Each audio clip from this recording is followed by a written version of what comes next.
नमस्ते। नमस्ते जी। स्वामी जी,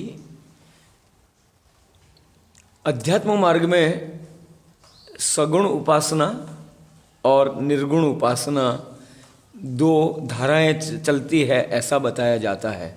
हाँ जी। और उसका उदाहरण भी देते हैं कि जो सूरदास जी थे वो सगुण उपासक उस धारा के थे, और कबीरदास जी जो निराकार के मानने वाले थे तो वो निर्गुण वाले निराकार वाले माने गए। निर्गुण निराकार और सगुण साकार, ऐसा उसके साथ संबंध जोड़ा जाता है। तो वास्तविकता क्या है, वेदों के आधार पर, तर्क के आधार पर, विज्ञान के आधार पर सगुण उपासना क्या है, निर्गुण उपासना क्या है, कृपया बताइएगा। ठीक है। तो बहुत बढ़िया आपने प्रश्न किया कि वास्तव में ये हमने पढ़ा था जब हम पढ़ते थे 10वीं 11वीं 12वीं में। बीए में भी आता है, हिंदी साहित्य में बीए हो एमए हो, हिंदी में आता है ये कि निर्गुण भक्ति धारा और सगुण भक्ति धारा।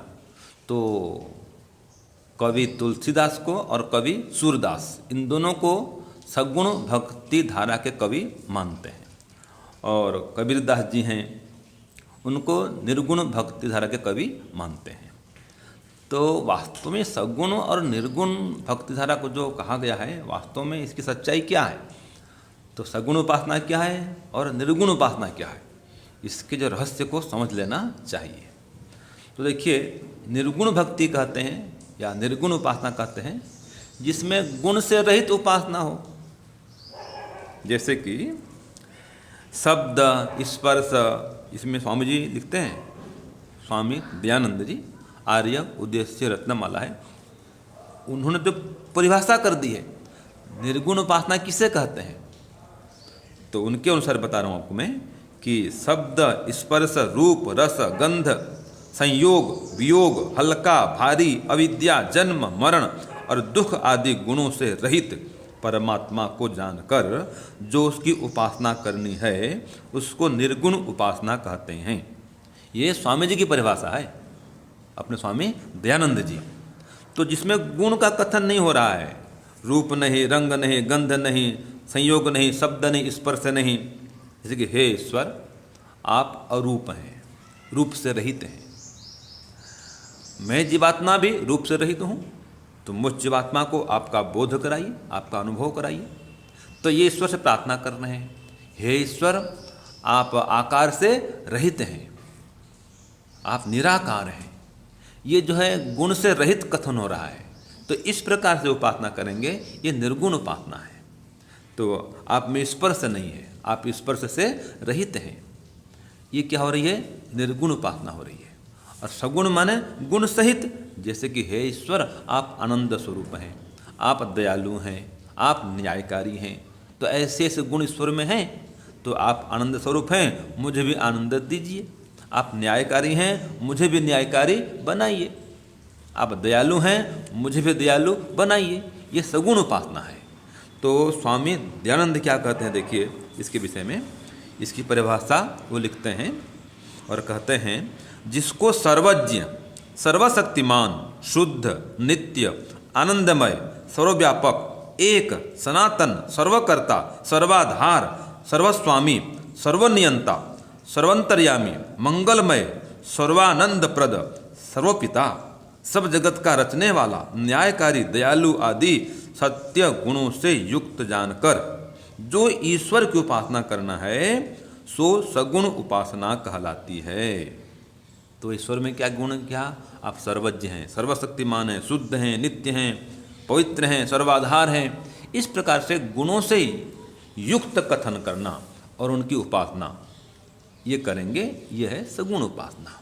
तो वास्तव में कबीरदास जी जो कहा गया उनको कि निर्गुण उपासक थे, राम और कृष्ण को मानते थे, सूरदास और तुलसीदास उनको सगुण बोलते थे। तो वास्तव में वो परिभाषा ठीक नहीं है। सगुण माने गुण सहित और निर्गुण माने गुण रहित, और वो परम पिता परमात्मा दोनों ही है। ईश्वर में कुछ गुण है तो सगुण भी है, और कुछ गुण नहीं है तो वो निर्गुण भी है। तो एक ईश्वर की ही सगुण उपासना और निर्गुण उपासना दोनों हो सकती है। तो ये कथन वेद का अनुरूप है, और वो जो हम पढ़ते थे वो कथन वेद के अनुसार में ठीक नहीं है। ओम शांति ओम सम्मा। और आप कुछ अगर कहना चाहें तो कहिए। स्वामी जी, इसमें एक बात आती है कि वैदिक विचारधारा में ईश्वर को अजन्मा कहा गया है। हाँ जी। कि हे ईश्वर, आप जन्म से रहित हैं, मरण से रहित भी बताया गया है, हाँ, हर्ष शोक से रहित बताया गया है। सही बात है। तो ईश्वर का कोई जन्म मरण, हर्ष शोक, भूख प्यास, वियोग संयोग नहीं होता है। नहीं होता। तो ये जो इस प्रकार से शरीरधारी महापुरुषों को जो है परमात्मा मान लेना और उसकी उपासना करना और उसको सगुण उपासना कहना, वो भी इस अंश में ठीक नहीं है, उचित नहीं है। उसकी वास्तविक परिभाषा जैसे महर्षि दयानंद जी ने आर्योद्देश्य रत्नमाला में लिखी है कि ईश्वर जिन गुणों से सहित है उन गुणों से सहित उसको बताना और उन गुणों को स्वयं में धारण करना, ये ईश्वर की उपासना, सगुण उपासना। और जिन गुणों का ईश्वर में अभाव है, नहीं है, उनसे रहित मानना और स्वयं जीवन में इस प्रकार से प्रयास करना कि वो हमसे भी हो जाए। जैसे कि ईश्वर अजन्मा है, तो हे ईश्वर आप अजन्मा हैं और मैं भी मोक्ष को प्राप्त करके जन्म मरण के बंधन से छूट जाऊं लंबे काल तक।